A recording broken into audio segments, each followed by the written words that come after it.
무릎이 아프기 시작하면 보통 두 가지로 나뉩니다. 한쪽은 나이 들어서 그런가 보다 하고 무릎을 아예 안 쓰시는 분들이고요. 다른 한쪽은 근육을 키워야 무릎이 산다 하면서 아픈 무릎으로 계단을 오르고 하루 10,000보, 20,000보를 걷는 분들이에요. 그런데 사실 이 두 가지 모두 무릎에는 부담이 될 수 있어요. 안 쓰면 무릎을 잡아주던 근육이 빠지면서 더 약해지고, 아픈데 무리하면 관절과 연골에 계속 자극이 쌓일 수 있거든요. 그럼 어떻게 해야 될까요? 답은 지금 내 무릎이 어떤 상태인지에 달려 있어요. 움직여야 좋아지는 무릎이 있고 당장은 먼저 쉬어야 하는 무릎이 따로 있거든요. 오늘은 내 무릎이 어느 쪽인지 쉽게 구분하는 기준을 알려드릴게요.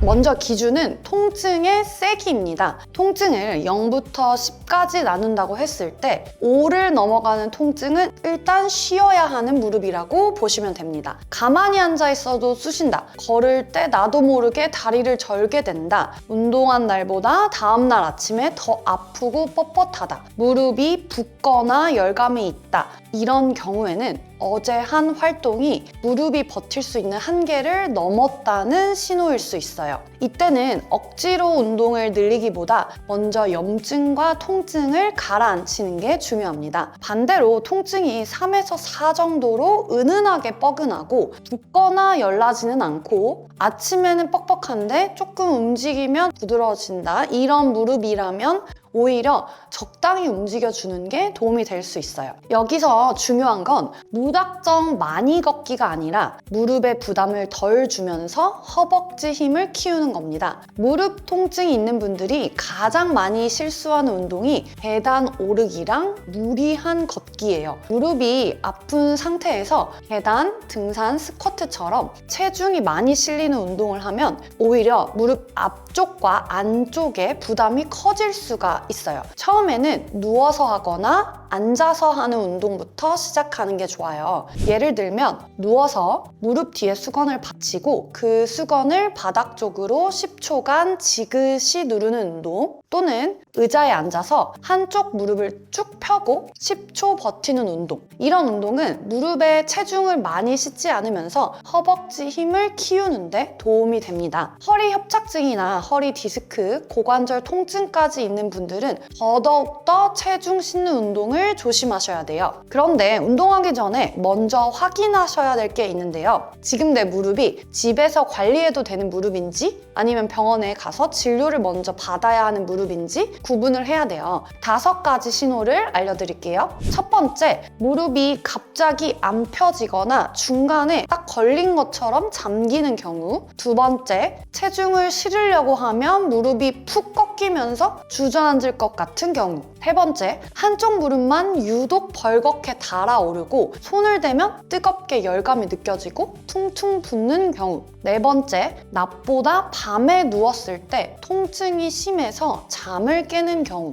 5번째, 운동 중에 무릎에서 뚝 하는 느낌이 난 뒤에 짧은 시간 안에 무릎이 확 부어오르는 경우입니다. 특히 다친 적도 없는데 무릎이 붉어지고 뜨거워지고 오한이나 몸살 느낌까지 같이 온다, 빨리 확인이 필요합니다. 무릎이 붓는 것도 다 같은 붓기가 아니에요. 등산 너무 오래 걸었다, 너무 무리를 했다, 그 다음날 무릎이 빵빵하게 물찬 느낌으로 붓는 경우가 있어요. 관절 안에 자극이 생기면서 윤활액이 늘어난 상태일 수가 있어요. 우선은 냉찜질을 하고 다리를 심장보다 높게 올리고 며칠간 무리한 활동을 줄여야 됩니다. 반대로 무릎이 붓고 뜨거운데 거기에 뜨거운 찜질이나 사우나를 하시면 오히려 더 붓고 아파질 수 있어요.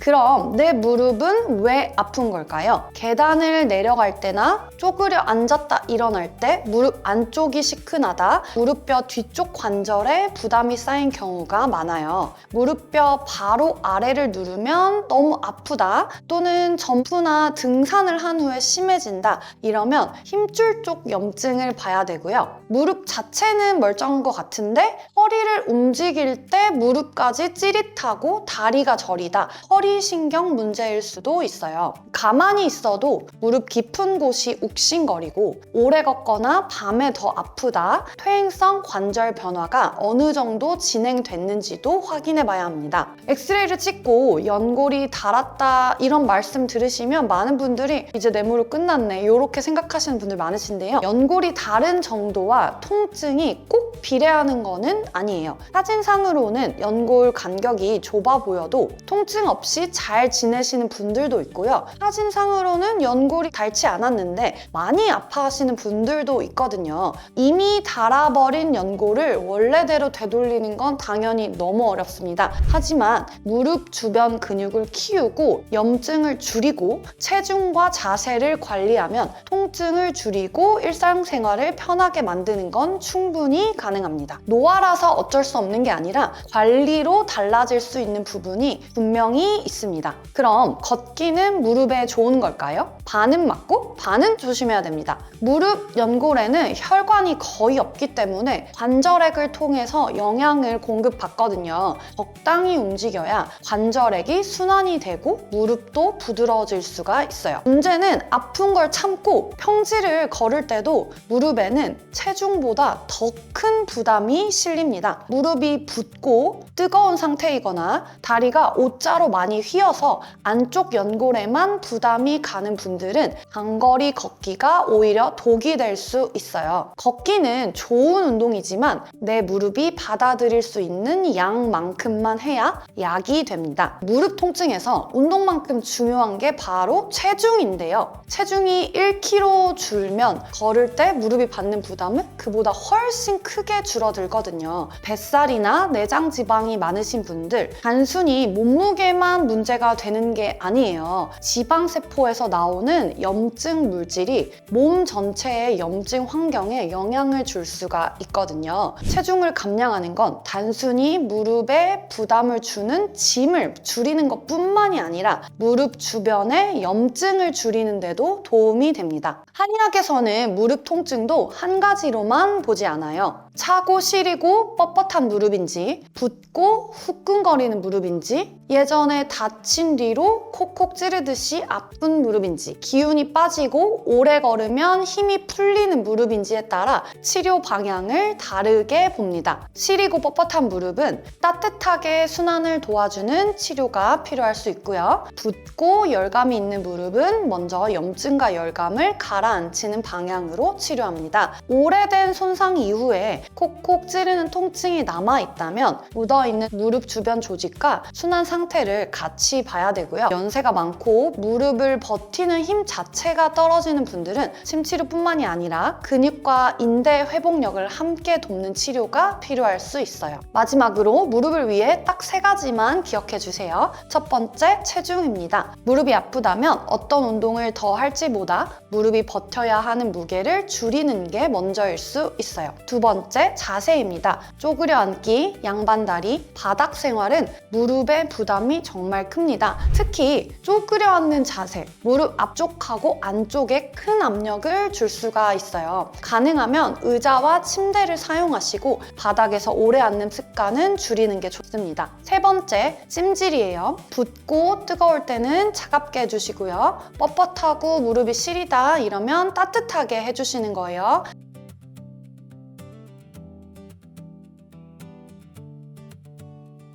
무릎은 무조건 쉬어야 좋아지는 관절도 아니고 무조건 많이 걸어야 좋아지는 관절도 아닙니다. 지금 내 무릎이 쉬어야 하는 상태인지 움직여야 하는 상태인지 먼저 구분하는 게 중요합니다. 아픈 걸 참고 만보를 채우는 것보다 내 무릎이 버틸 수 있는 무게만큼 정확하게 움직이는 게 더 중요합니다. 지금까지 고고한의원 대표원장 고예솔이었습니다. 감사합니다.